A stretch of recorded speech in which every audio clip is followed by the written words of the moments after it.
the office is still functioning?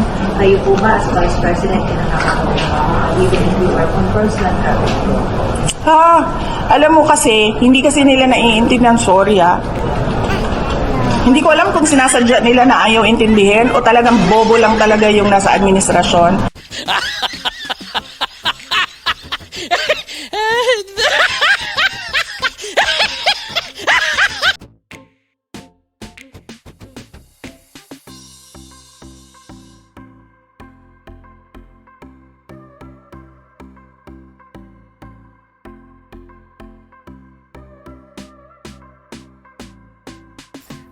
Ang kakulangan po sa kaalaman sa batas, sa ethical standards ay hindi po maikukubli sa pagmumura o pang-insulto.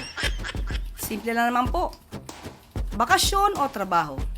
Siya naman po ang nagbanggit na nagtatrabaho. Not on a holiday. So kapag nagtrabaho, dala ang posisyon, dala ang bandera ng Pilipinas, may official functions, ayon na rin sa RE 713. Public office is a public trust. Hindi ko alam kung sinasadya nila na ayaw intindihin o talagang bobo lang talaga yung nasa administrasyon. Yan ang hirap sa inyo kung ano iniisip ninyo. Ang dudumi ng utak ninyo.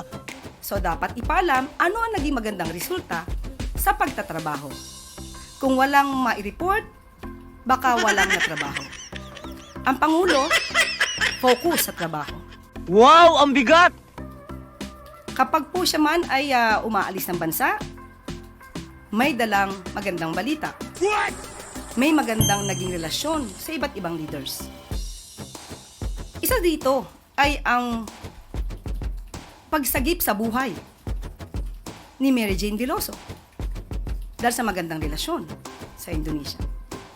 Ang pagpapauwi, ang pagpabalik ng dating mamabatas na si Arnulfo Teves. Kalbo! Pati na po ang mabilis na pagbabalik kay Alice Goo.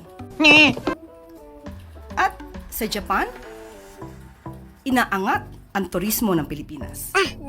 Yan po ang trabaho na dapat ipagmalaki kung talagang nagtrabaho.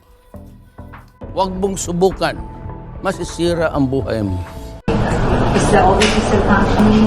Kayo po ba as Vice President even if you are conversant? Alam mo kasi, hindi kasi nila naiintindihan, sorry Hindi ko alam kung sinasadya nila na ayaw intindihin o talagang bobo lang talaga yung nasa administrasyon. I'd like to lean doon sa latter kasi sa lahat ng mga desisyon nila lately,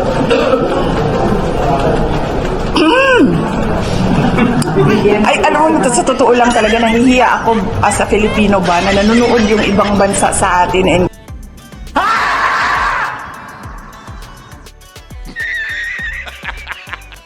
But this I can assure you.